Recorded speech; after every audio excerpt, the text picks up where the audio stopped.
Drama की starting होती है हमारी फीमेल लीड के साथ जिसका नाम वैन है। वो एक फैक्ट्री में वर्कर की जॉब करती है और आज इस फैक्ट्री का बॉस यहाँ पर चेकिंग के लिए आने वाला होता है और वैन देखती है कि फैक्ट्री के बाहर सारी लड़कियाँ यहाँ पर बॉस के आने का इंतजार कर रही होती है। तो वैन यहाँ पर अपनी कलीग से पूछती है कि आखिर उसने जॉब की यूनिफॉर्म क्यों नहीं पहनी। तो वो तो इसका मजाक उड़ाने लग जाती है कि तुम जैसी गाँव की लड़की को क्या ही पता होगा, आज यहाँ पर कंपनी का बॉस मिस्टर जिनशी आने वाला है। यहाँ पर ये लड़कियां कहने लग जाती है कि वो मिस्टर जीन के बारे में रूमर है कि आज तक उसे कोई लड़की पसंद नहीं आई, तो क्या पता वो मुझे पसंद कर ले। अगर मैं बॉस की वाइफ बन गई ना तो फिर तो मुझे यहाँ पर काम करने की जरूरत ही नहीं। तभी यहाँ पर कार आके रुकती है और उसमें से इस कंपनी का बॉस बाहर निकलता है जिसका नाम मिस्टर जिन है और यही हमारे इस ड्रामे का मेन लीड है। यहाँ पर जिनशी को देखते ही सभी फीमेल वर्कर्स चिल्लाने लग जाती है कि वो कितना ज्यादा हैंडसम है। तभी वैन को पीछे से धक्का लगता है और वो यहाँ पर जिनशी के पास आ जाती है और वो गलती से उसका हाथ पकड़ लेती है तो काफी ज्यादा शॉक हो जाती है और फिर उससे सॉरी बोलते हुए जल्दी से अंदर भाग जाती है। पर यहाँ पर जिनशी तो वैन को देखता रह जाता है और तभी उसका फ्रेंड ये नोटिस करके कहता है कि अच्छा लगता है अब तुझे लड़कियों से इतनी नफरत नहीं रही, तभी तो उस लड़की ने तुझे टच करी तो तुझे कुछ भी बुरा नहीं लगा। अब तभी ये सारी लड़कियां जिनशी को अपनी खूबसूरती दिखाते हुए उसे सेड्यूस करने लगती है, पर वो उनमें बिल्कुल इंटरेस्ट नहीं लेता और अपने फ्रेंड जू को आगे करते हुए वो फैक्ट्री के अंदर जाता है और यहाँ सारी लड़कियां तो जिनशी का नाम लिए जा रही होती है। तभी यहाँ पर जू कहने लगता है कि तू इतने टाइम से सिंगल रहा है और मुझे तो बिल्कुल नहीं लगता है कि तू अपने घर के ओल्ड मैन को कभी एक ग्रैंडसन भी नसीब करवाएगा।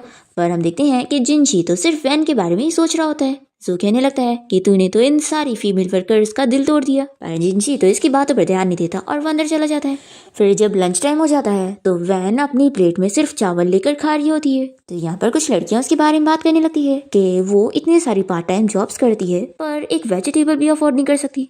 तभी यहाँ पर वैन को मैसेज आता है कि उसके अकाउंट से सारे पैसे खत्म हो गए। वैन ये देखकर शॉक हो जाती है और तुरंत ही अपनी सिस्टर इन लॉ को कॉल करके उनसे पूछती है कि क्या मेरे कार्ड के पैसे आपने ले लिए हो। फिर वैन जब घर आती है तो उसकी मॉम उसे थप्पड़ मारते हुए चिल्लाती है कि अगर तुम्हारी सिस्टर इन लॉ ने पैसे खर्च कर दी तो क्या हो गया, क्या तुम उन्हें इस तरीके से बात करोगी। तो वैन कहने लगती है कि सिस्टर इन लॉ ने मेरे पैसे फालतू चीजों में खर्च करी है और वो भी मुझे बिना बताए।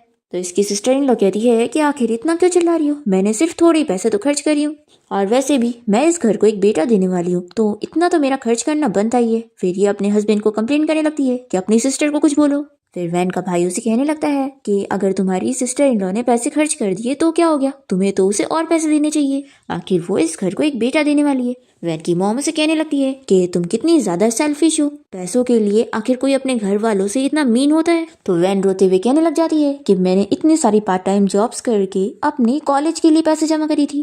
तो इसकी मॉम से चिल्लाती है कि तुम पढ़ाई करके कर भी क्या लोगी, तुम एक लड़की हो और पढ़ाई तुम्हारे काम नहीं आने वाली। देखो मैं तुम्हें बता दूं कि मैंने बाजू वाले मिस्टर जैंग के साथ तुम्हारी शादी फिक्स कर दी हूँ और अगले महीने ही तुम्हें शादी करनी पड़ेगी। तो वैन ये सुनते के साथ ही चिल्लाने लगती है कि मैं उस 70 साल के ओल्ड मैन के साथ शादी नहीं करने वाली हूँ। तो वैन की मॉम कहती है कि तुम मानो या ना मानो शादी तो तुम्हें करनी पड़ेगी और वैसे भी तुमने अपने आप को समझे क्या हुई हो, तुम बस एक गरीब फैक्ट्री गर्ल हो, तुम्हें शादी करने का मौका मिल रहा है, इसी में तुम्हें खुश होना चाहिए था। क्या तुम अपने आप को शहर की कोई कॉलेज स्टूडेंट समझ रही हो।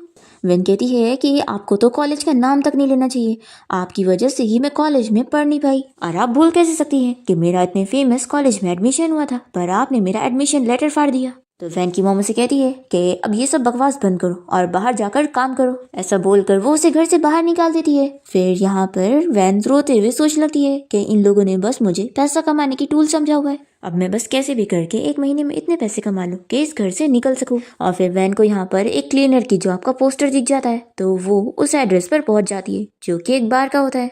तभी वो देखती है कि यहाँ पर कुछ लड़कियां डर के भाग रही होती है कि यहाँ पर फाइटिंग चल रही है, पर वैन को तो लगता है कि ये लड़कियां भी यहाँ पर इंटरव्यू के लिए आई थी और उन लोगों को निकाला गया, तो सोचती है कि कहीं मुझे भी ऐसे निकाला ना जाए। हम देखते हैं कि जिनशी यहाँ पर किसी बंदे को मार रहा होता है और उसका फ्रेंड जू से कहता है कि तेरे ग्रैंडपा ने तुझे यहाँ पर ब्लाइंड डेट के लिए भेजे थे और तू है कि यहाँ पर फाइटिंग कर रहा है और तूने अपनी ये सारी हरकतें करके उन सारी ब्लाइंड डेट वाली लड़कियों को भी यहाँ से भगा दिया, लेकिन तू जानता है ना कि तुझे अपने ग्रैंडपा को ग्रेट ग्रैंड चिल्ड्रन देने के लिए शादी तो करनी पड़ेगी। तो जिनशी कहता है कि मुझे ऐसी लड़की बिल्कुल पसंद नहीं है जो पैसों की लालची होती है और पैसों के लिए कुछ भी कर सकती है। अब तभी इतने में यहाँ पर वैन पहुंच जाती है और वो जिनशी को बताने लगती है कि मैं यहाँ पर इंटरव्यू के लिए आई हूँ। जिनशी उसे देखते ही पहचान जाता है कि ये वही फैक्ट्री वाली लड़की है। यहाँ पर जिनशी के गार्ड उस बंदे को यहाँ से उठा के लेके जाते हैं जिसको जिनशी ने मारा था, पर ये सब से वैन बिल्कुल डर नहीं रही होती है। तो जू कहता है कि ये लड़की तो बहुत ही स्ट्रांग है और अब देखिए लड़की तेरे पास खुद आई है तो तुझे भी अब अपने ग्रैंडपा की विश पूरी करनी चाहिए और फिर जू यहाँ पर जिनशी को ड्रिंक पकड़ा कर यहाँ से चला जाता है। फिर जिनशी वैन को अपने आप को इंट्रोड्यूस करने के लिए बोलता है और पूछता है कि तुम्हारा नाम क्या है और क्या तुम माइनर हो। तो वो बताती है कि मेरा नाम वैन है और मैं 19 ईयर्स की हूँ, एडल्ट हूँ। तो ये कहता है कि तुम जानती हो ना कि तुम्हें क्या काम करना है। तो ये कहती है कि हाँ, मैं अच्छे से काम कर लूंगी। फिर जिनशी पूछ लगता है कि तुम कितने पैसे लोगी। तो ये सोचती है कि लगता है मैंने इंटरव्यू पास कर ली। वो उससे पूछती है कि क्या तुम मुझे 20,000 दे सकते हो। तो ये कहता है कि 1 घंटे के लिए मैं दे दूंगा। तो ये कहती है कि मुझे सिर्फ 1 घंटा नहीं, मुझे ये जॉब कंटिन्यू रखनी है, तो क्या आप मुझे लॉन्ग टर्म के लिए नहीं रख सकते।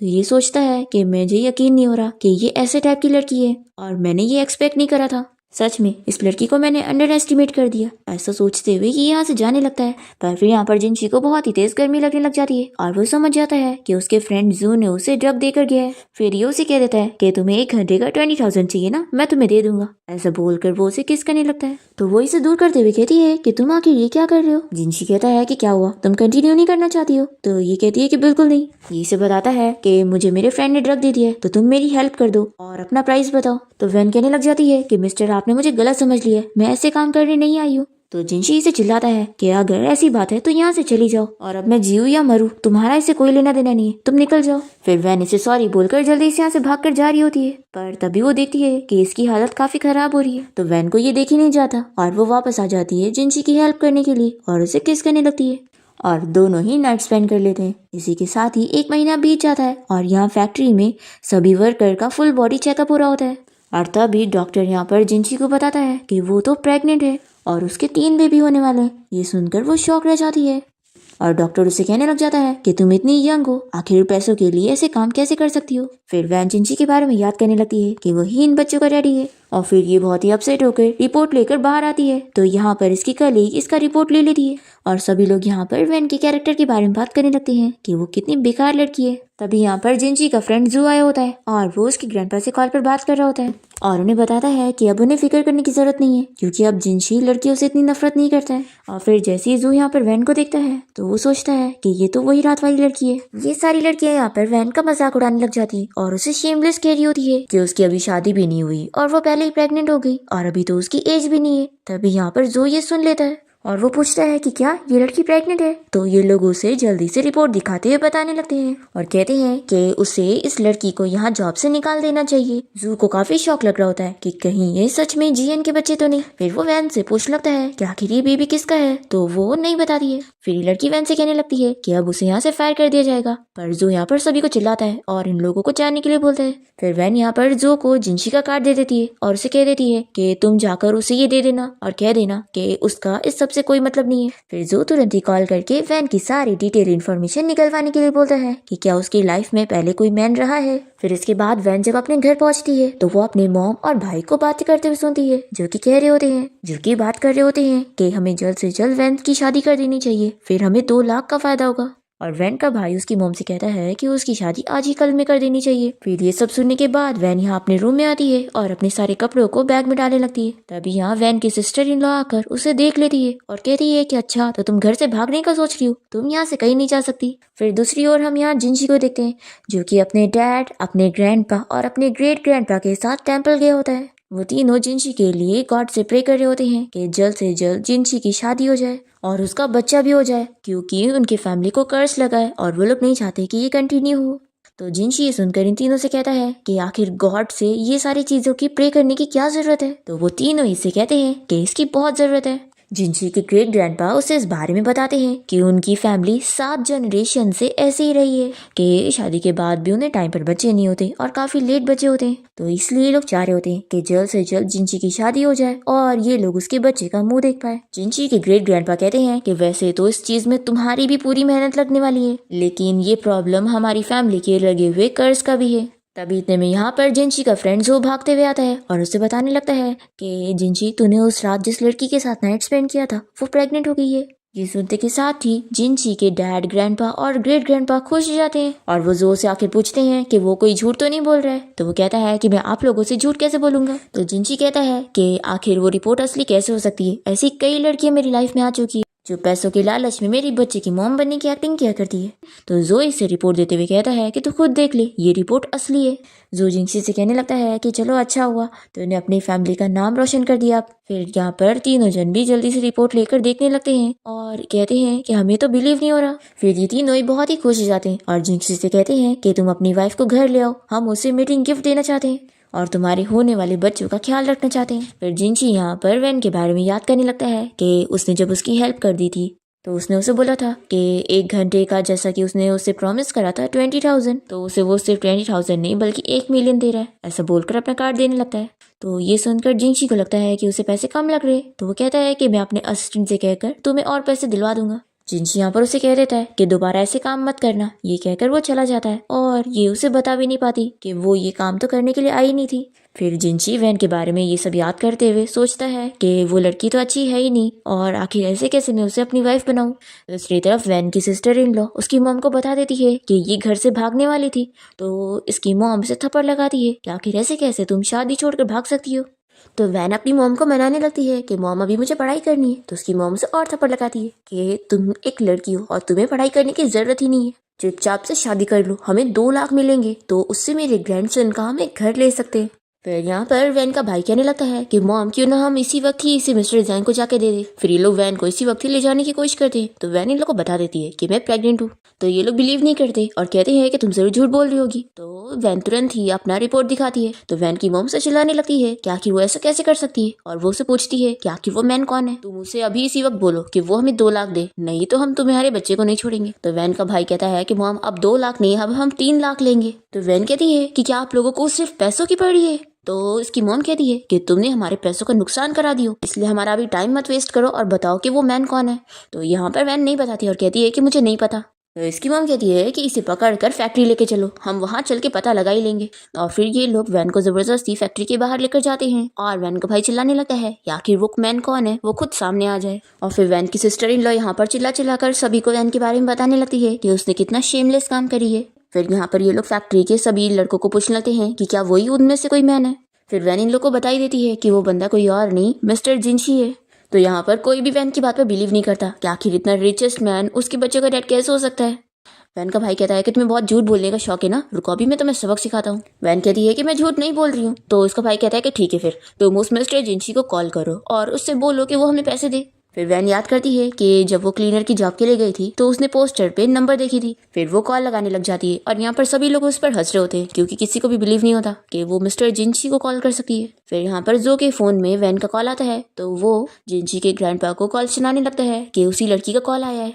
वैन कॉल पर कहने लगती है कि प्लीज क्या तुम मेरी हेल्प कर सकते हो। ये सुनकर जिंची के डैड और ग्रैंडपा कहने लगते हैं कि लगता है उस लड़की को बुली किया जा रहा है। अब यहाँ पर वैन की मॉम तो उससे फोन ले लेती है कि वो पैसे मांगने के बजाय हेल्प मांग रही है। यहाँ पर जिंची के डैड और ग्रैंडपा उसे कहने लग जाते हैं कि तुम हमारी डॉटर इन लॉ को घर लेकर आओ। तभी यहाँ पर जू जिंची को बताता है कि उस लड़की ने आज मुझे तुम्हें देने के लिए कुछ दी थी और बोली थी कि अब तुम दोनों के बीच में सब कुछ क्लियर है। फिर यहाँ पर जिंची को पता लगता है कि वैन ने तो वो कार्ड ली ही नहीं। फिर वो अपने फ्रेंड से पूछता है कि आखिर जिंची को उसने कैसे कांटेक्ट किया था और वहाँ पर कैसे बुलाया था। तो जू बताता है कि उसने क्लीनर के एडवर्टाइजमेंट डाला था ताकि कोई लड़की वहाँ पर आ जाए। तो ये सुनने के बाद जिंची को पता लगता है कि यानी वो उस दिन सच कह रही थी कि वो उस काम के लिए आई नहीं थी और उसने उसे गलत समझा था। जिंची यहाँ पर वापस से कॉल पे बात करने की कोशिश करता है पर वैन का कॉल कट जाता है। फिर जिंची जू को गुस्से में देखता है और उसके ग्रैंड पास भी, और वो सोच लेता है कि वो उस लड़की को बचाने जाएगा और उसे कुछ भी नहीं होने देगा। दूसरी तरफ जिंची के मॉम और भाई तो उस पर बहुत गुस्सा हो चुके होते हैं कि उसकी वजह से उनका पूरा 2 लाख का नुकसान हुआ है और फिर ये लोग वैन को मारने वाले होते हैं। पर तभी यहाँ पर जिंची और तीनों ग्रैंड पास पहुंच जाते हैं। फिर वैन का भाई यहाँ पर जिंची को देख के डर जाता है और उसे कहता है कि उन लोगों को इसकी बातें झूठ लग रही थी कि ये बच्चा उसका है। तभी यहाँ पर वैन बेहोश हो जाती है तो जिंची उसे जल्दी से उठा लेता है और फिर वैन की मॉम और उसकी सिस्टर इन लोग कहने लगते हैं कि वो वैन को ऐसे नहीं लेके जा सकता है और वो लोग इससे पैसे मांगने लग जाते हैं। तो जिंची कह रहा है कि अच्छा तुम लोग को पैसे चाहिए। फिर वो अपने फ्रेंड जू को भेजता है और जू यहाँ पर वैन की मॉम का हाथ जलाकर उन्हें सबक सिखाता है। जिंची अपने फ्रेंड जू को इन सभी से डील करने का ऑर्डर देकर यहाँ से चला जाता है और फिर वो वैन को घर लाकर डॉक्टर से उसका चेकअप करवाता है। डॉक्टर बताती है कि बेबी तो ठीक है लेकिन वैन काफी कमजोर है और उसे प्रॉपर से खाना नहीं मिलता है। फिर जिंची को जानने के बाद बहुत बुरा लग रहा होता है। इसके बाद हम देखते हैं कि वैन को जैसे ही होश आता है तो तीनों ग्रैंड पा उसे देखकर कहने लग जाते हैं कि फाइनली इसे होश आ गया। वैन इन्हें देख के डर रही होती है तो जिंची कहता है कि आप तीनों इसे डराओ मत। तो यहाँ पर जिंची के ग्रेट ग्रैंडपा कहते हैं कि लड़की तुम डरो मत, हम लोग जिंची के फैमिली मेंबर्स हैं। और ये बताओ कि तुम अभी कितने साल की हो? तो वैन कहती है कि 19। तो यहाँ पर इन तीनों को शौक लग रहा होता है कि हमारा वाला तो 29 का है और बेचारी लड़की तो कितनी छोटी है। ये लोग जिंशी को गुस्से में देखते हैं कि वो इतनी छोटी लड़की के साथ ऐसे कैसे कर सकता है।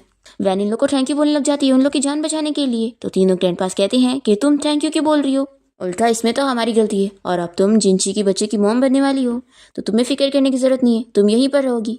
तभी यहाँ पर जिंशी इन तीनों से कहता है कि आप लोग बाहर जाओ, मैं अपने बच्चे की मॉम से बात करना चाहता हूँ। तो वो लोग कहते हैं कि ठीक है हम जा तो रहे हैं, लेकिन तुम यहाँ पर वैन को डरा मत देना, ठीक है। और वो लोग बाहर तो चले जाते हैं पर बाहर से कान लगा के इन लोग की बातें सुन रहे होते हैं। जिंशी यहाँ पर वैन से पूछता है कि उसे ये बेबी क्यों नहीं चाहिए। तो वो बताती है कि अगर ये बेबी पैदा होगा तो उसे सब कोई बुली करेंगे। तो ये कहता है कि तुम्हें लगता है कि मैं तुम्हें बच्चों के साथ वापस उस जगह पर जाने दूंगा जहाँ पर वो लोग तुम्हें बुली करें। एक्चुअली मेरे ग्रेट ग्रैंडपा बहुत ही ओल्ड हो चुके हैं और वो चाहते हैं कि मेरा बेबी हो जाए, तो तुम अपनी कंडीशंस बता सकती हो, मुझे ये बेबी चाहिए। तो वैन कहने लगती है कि क्या मैं कोई भी शर्त बोल सकती हूँ। तो ये सोचने लगता है कि देखा ये भी वही सारी लालची लड़कियों की तरह है। ये पूछता है कि बताओ तुम्हें क्या चाहिए। तो ये कहती है कि मुझे कॉलेज जाना है और साथ ही साथ मेरी एक और शर्त है कि क्या मैं हर महीने बच्चे को कम से कम एक बार मिलने आ सकती हूँ। तुम फिक्र मत करो, मैं बस बच्चे से मिलूंगी और तुम्हें डिस्टर्ब नहीं करूंगी। जिंशी तो यहाँ पर शौक होता है कि वो तो समझ रहा था कि वो उसे पैसे मांगने वाली है, पर ये तो कुछ और ही बोल रही है। तभी तीनों ग्रैंडपास जो कि बाहर से सारी बातें सुन रहे थे वो अंदर आ जाते हैं और जिंशी से कहते हैं कि बेचारी बच्ची सिर्फ कॉलेज जाने के लिए बोल रही है, तो आखिर तुम उसके साथ इतना मतलबी क्यों हो रहे हो, चलो निकलो यहाँ से। और वो उसे बाहर निकाल देते हैं और फिर ये लोग वैन से बात करते हैं। वैन के डैड कहते हैं कि मेरा बेटा मैं जानता हूँ बहुत ही गुस्से वाला है और तुमसे काफी बड़ा भी है, पर तुम फिक्र मत करो, देखना वो तुम्हें बहुत ही प्यार से रखेगा। फिर जिंशी के ग्रेट ग्रैंडपा ब्रेसलेट निकालते हैं और वैन को देने लगते हैं और कहते हैं कि अब से तुम इस घर की फैमिली मेंबर हो और ये तुम्हारा है। तो वैन को यहाँ पर बहुत ही खुशी मिल रही होती है कि वो लोग इसे अपना घर समझने के लिए बोल रहे हैं। दूसरी तरफ जिंशी बाहर आने के बाद अपने फ्रेंड जो से पूछता है कि क्या मेरा चेहरा बहुत ही गुस्से वाला है।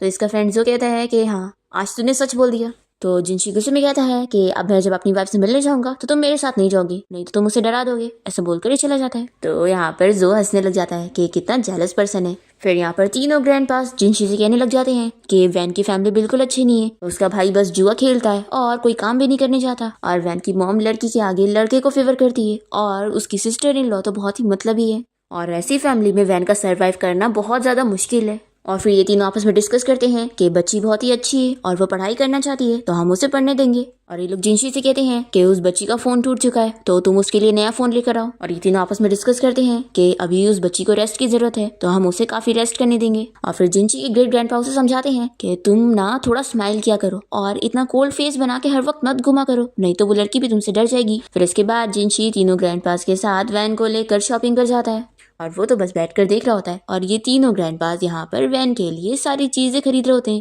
पहले वो लोग उसके लिए बहुत ही महंगा फोन चूज करते हैं जिसके लिए वैन मना कर रही होती है, और फिर यहाँ पर तीनों उसे अपनी अपनी पसंद के कपड़े चूज करके देने लगते हैं कि तुम पर ये अच्छा लगेगा।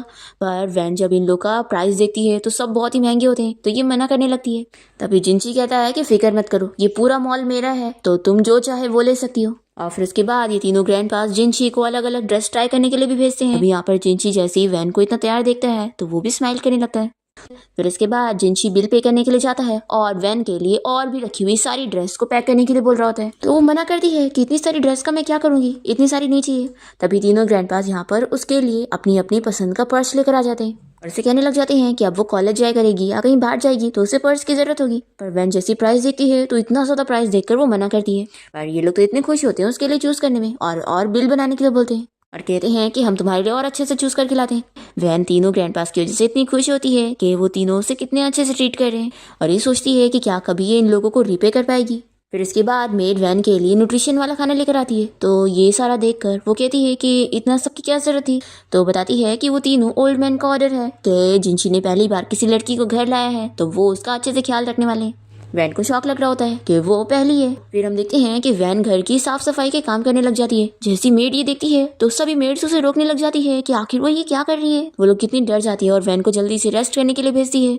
फिर यहाँ पर मेड इस बारे में तीनों ग्रैंडपास को बता देती है। पहले तो जिंशी के डैड को जैसे ही पता लगता है तो वो तुरंत ही अपना जो चेस खेल रहे होते हैं वो छोड़कर निकलते हैं। दूसरी तरफ जिंशी के ग्रैंडपा योगा कर रहे होते हैं और जैसे ही वो मैसेज देखते हैं तो वो तुरंत ही निकलते हैं। और यहाँ जिंशी के ग्रेट ग्रैंडपा जो कि हॉस्पिटल में चेकअप के लिए गए थे वो भी ये मैसेज देखने के साथ ही तुरंत ही घर के लिए निकलते हैं। और फिर यहाँ जिंशी जो कि अपने ऑफिस में होता है जैसे वो ये मैसेज देखता है तो वो भी घर आने के लिए निकलता है।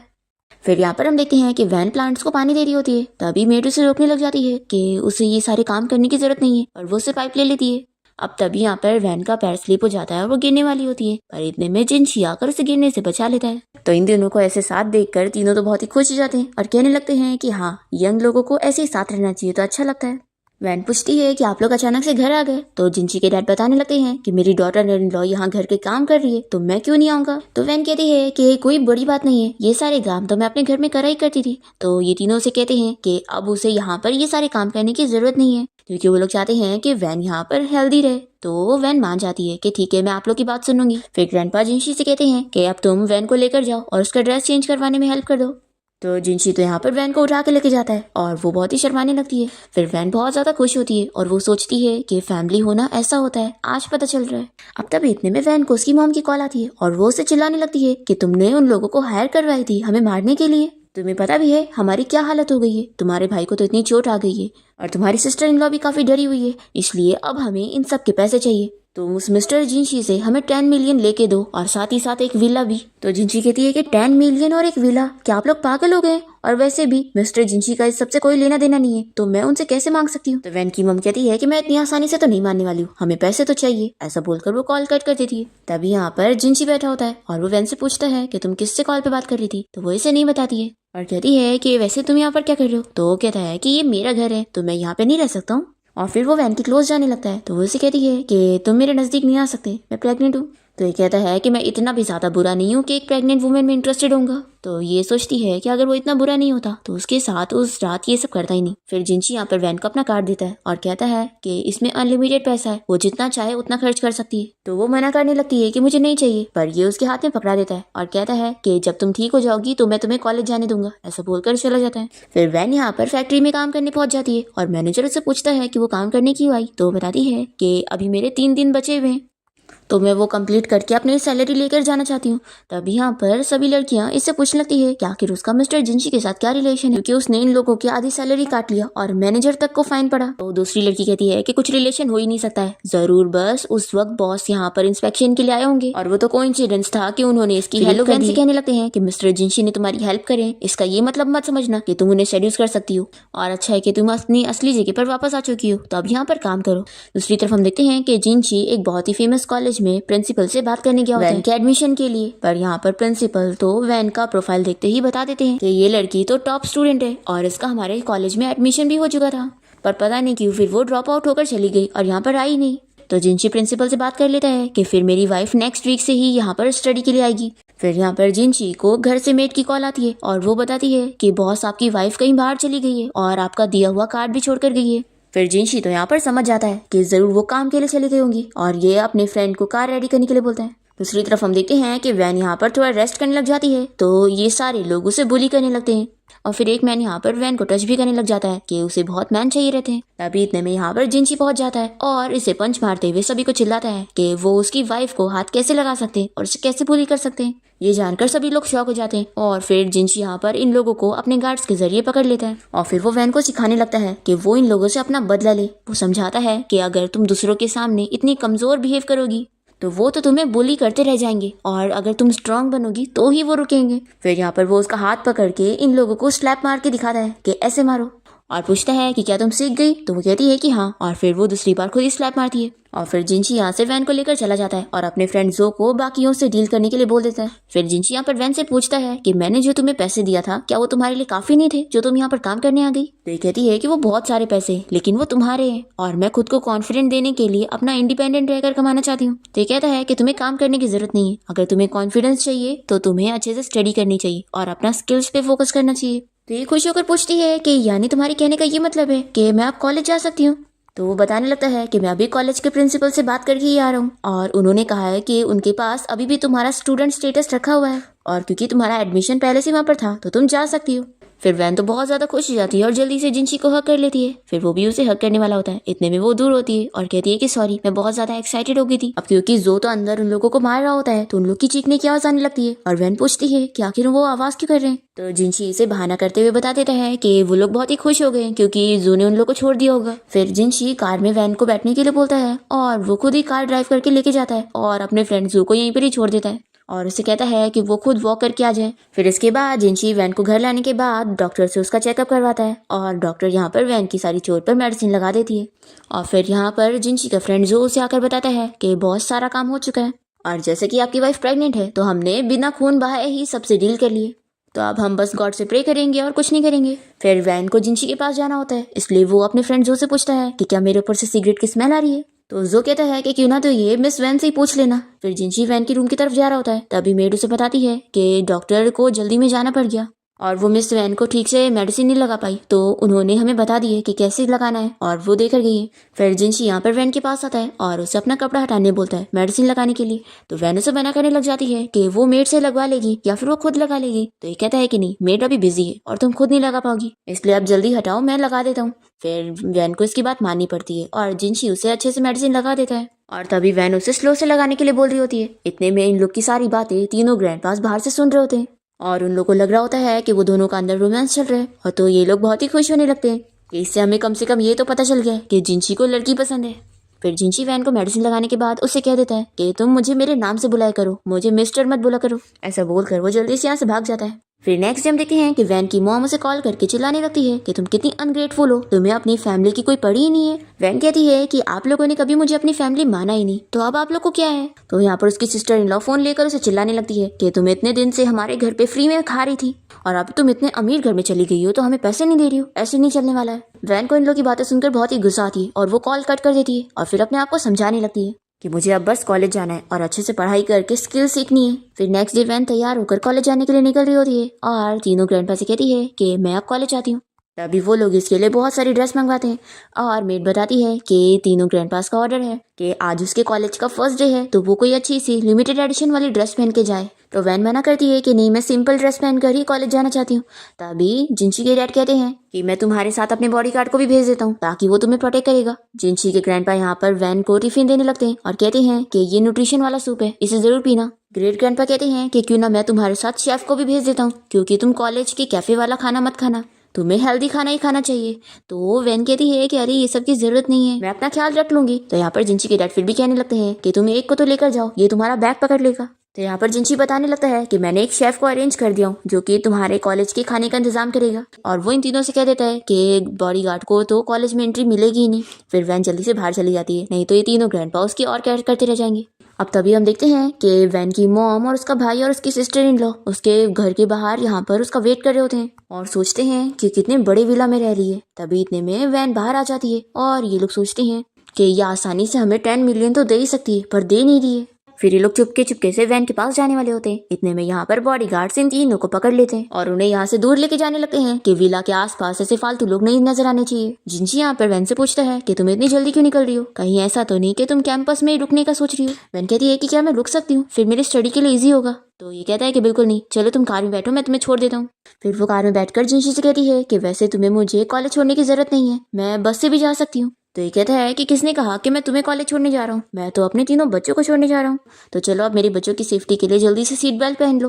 फिर इसके बाद वो इसे कॉलेज के सामने ले आता है और जिनशी इतनी बड़ी यूनिवर्सिटी देखकर बहुत ही खुश होने लगती है और इसे बाय बोलकर निकलने वाली होती है। तभी अचानक से जिनशी तो उसके बहुत ही क्लोज चला जाता है और फिर उसे लंच बॉक्स देते हुए कहता है कि ये तो तुम भूल गई थी। फिर वैन जल्दी से कार से बाहर निकलकर जाने लगती है और तभी कुछ लोगों से देखते हुए बातें करते हैं कि आखिर ये लड़की कौन है, इतनी लग्जरी कार में से निकल रही है।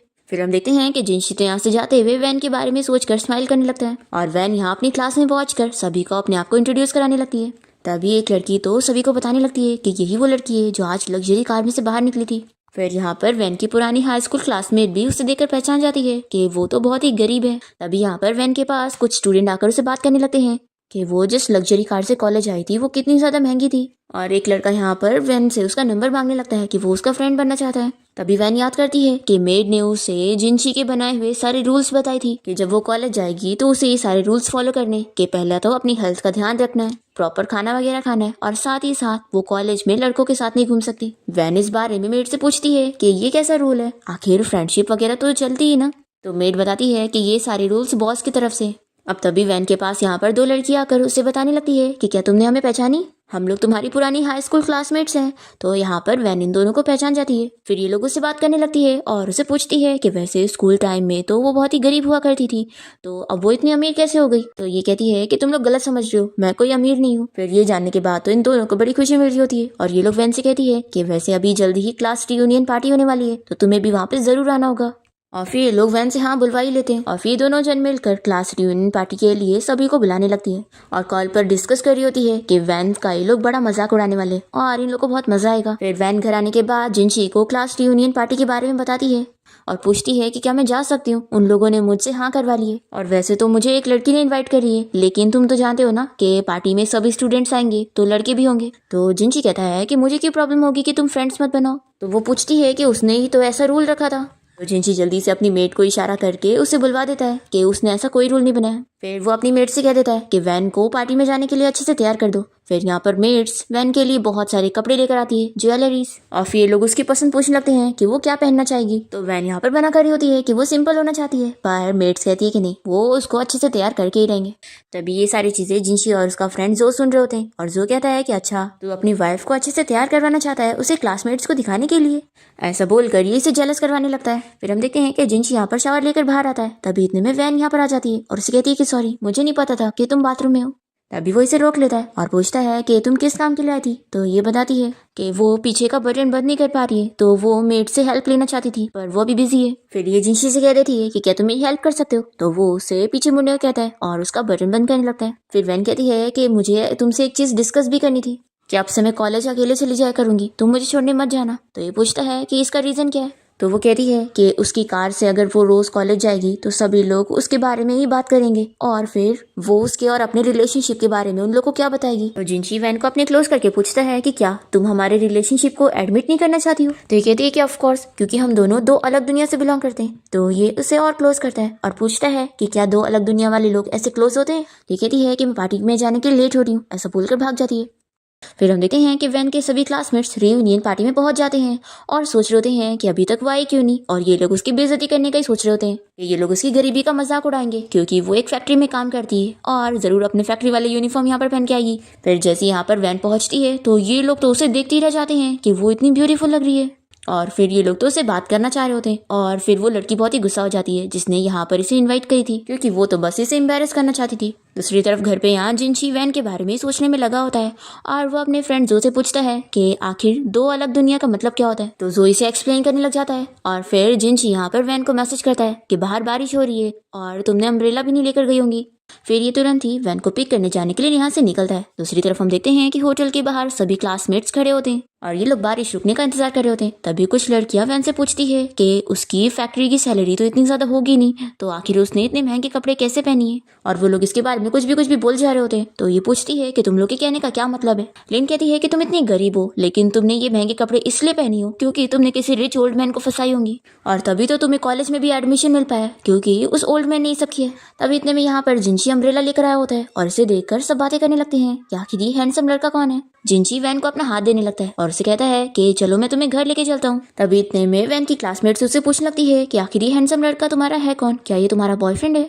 वैन ये सुनकर रुक जाती है। तभी जिनशी उन लोग को बताता है कि मैं इसका फियांसी हूँ। ऐसा बोलकर वो उसका हाथ पकड़ के अपने पास करता है। फिर ये सभी क्लासमेट्स वैन से जेलस होने लगती है कि आखिर उसके पास इतना हैंडसम फियांसी कैसे, और वो लोग जिनशी से कहने लगते हैं कि हैंडसम लड़के तुम्हें क्या ये गरीब फैक्ट्री गर्ल पसंद है। तो जिनशी इन लोग को बातें सुनाता है कि उसे कोई फर्क नहीं पड़ता कि उसके पास क्या है क्या नहीं, वो उसे पसंद करता है। ऐसा बोलकर वो वैन को लेकर चला जाता है। फिर लिन यहाँ पर सभी से कहती है कि क्या फायदा उसके हैंडसम होने का, वैसे भी है तो वो एक गरीब लड़का ना, देखो उसके पास कोई कार भी नहीं थी और ये वैन कितनी ज्यादा चालाक लड़की है, इसने पैसे के लिए किसी ओल्ड मैन को भी फंसाई हुई है और साथ ही साथ एक गरीब बॉयफ्रेंड भी रखी हुई है। फिर यहाँ कार से जाते हुए वैन जिनशी को देखकर स्माइल करने लगती है कि उसने उन लड़कियों को ये नहीं बताया कि वो उसका बॉयफ्रेंड है, बल्कि बताया कि वो उसका फियांसी है। फिर नेक्स्ट डे जब वैन क्लास में आती है तो सभी लोग उससे जेलस होकर इस बारे में ही बातें कर रहे होते हैं कि वैन ने किसी रिच ओल्ड मैन को भी फंसाई हुई है पैसों के लिए और साथ ही साथ एक बॉयफ्रेंड भी रखी हुई है। तभी एक लड़की यहाँ पर वैन की साइड लेते हुए उन लोगों को चिल्लाती है कि आखिर उसके बारे में वो लोग ऐसी बातें कैसे कर सकते हैं। फिर वैन इस लड़की को थैंक यू बोलती है तो वो कहती है कि कोई बात नहीं, ये बस तुमसे जेलस हो रहे हैं इसलिए तुम्हारे बारे में ये सब कह रहे हैं। और फिर शू यहाँ पर वैन की फ्रेंड बन जाती है और ये सब देख कर लिन को गुस्सा आती है कि बढ़िया ही उसकी साइड लेने वाली। फिर हम देखते हैं कि वैन यहाँ घर पे होती है और वो शू से ही मैसेज पर बात कर रही होती है। तभी जिनशी जैसे घर आता है तो मेट कहने लगती है कि मास्टर आप घर आ गए। पर वैन तो ये सुनती ही नहीं और वो अपने फोन में ही लगी होती है। तो जिनशी वापस से आता है और मेड उसे वापस से कहती है कि मास्टर आप घर आ गए। पर ये देखता है कि वैन तो उसे देख ही नहीं रही है और फुल इग्नोर मार रही है। फिर ये उसके फोन में झांकने लगता है और पूछता है कि क्या तुमने नए फ्रेंड्स बना लिए हो। तो ये बताती है कि हाँ, आज मेरी एक बहुत ही अच्छी फ्रेंड बन गई और तुम देख सकते हो मैं लड़की से बात कर रही हूँ, कोई लड़के से नहीं। तो जिनशी कहता है कि मैं क्यों देखूंगा, मैं तुम्हारा पेरेंट्स थोड़ी ना हूँ, मैं तुम्हारा फियांसी हूँ। तो ये कहते हैं कि ठीक है फिर, और फिर से वो अपने फोन में लग जाती है। तो ये सोचता है कि ये सच में मुझे इग्नोर कर रही है। फिर वो गुस्से में यहाँ से चला जाता है। फिर हम देखते हैं कि वैन की मॉम और उसका भाई सिस्टर इन लॉ फिर से यहाँ पर विला के बाहर आ जाते हैं और तभी यहाँ पर लिन इन लोग को देख लेती है। दूसरी तरफ हम देखते हैं कि जिनशी यहाँ पर गुंडों को मारने गया होता है और तभी जूही से पूछता है कि आखिर तुझे किसने गुस्सा दिला दिया जो तू यहाँ पर अपना गुस्सा इन लोगों को मार के निकाल रहा है। कहीं ऐसा तो नहीं कि तेरी वो लिटिल रैबिट अब कॉलेज जाने के बाद तुझे भूल चुकी है इसलिए तू गुस्सा है। देख अब तुझे तो और केयरफुल रहना पड़ेगा। अब वो रोज कॉलेज जाएगी और हैंडसम लड़कों से मिलेगी, तो क्या पता उनमें से उसे कोई पसंद आ जाए और वो तुझे भूल जाए। ये सुनकर जिनशी जेलस होता है और कहता है कि मैं कॉलेज जाऊंगा। एक्चुअली प्रिंसिपल ने मुझे वहाँ पर एक लेक्चर के लिए इनवाइट किया था तो मैं आज जा सकता हूँ।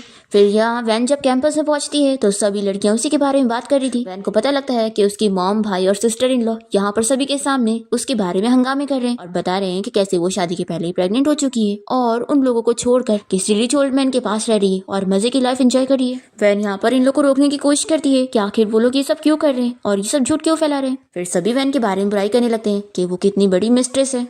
यहाँ पर वैन की सिस्टर इन लॉ नीचे गिरने की एक्टिंग करती है और वो वैन के ऊपर इल्जाम लगा रही होती है और फिर वैन का भाई उसके ऊपर इल्जाम लगाता है कि तुमने अपनी सिस्टर इन लॉ को चोट पहुंचा दी हो, इसलिए मिस्टर जिनशी को बोलो कि वो हमें पैसे दे। तो वैन कहती है कि आप लोग मेरे पर झूठा इल्जाम मत लगाओ। तो लीन और उसकी फ्रेंड्स कहने लगती है कि ये लोग तुम्हारे बारे में सच कह रहे हैं, तुमने सच में किसी ओल्ड मैन को फंसाई हुई हो। तभी हम देखते हैं कि जिनशी यहाँ पर अपने गार्ड्स के साथ आया होता है और वो सारी चीजें सुनने लगता है कि यहाँ पर क्या चल रहा है।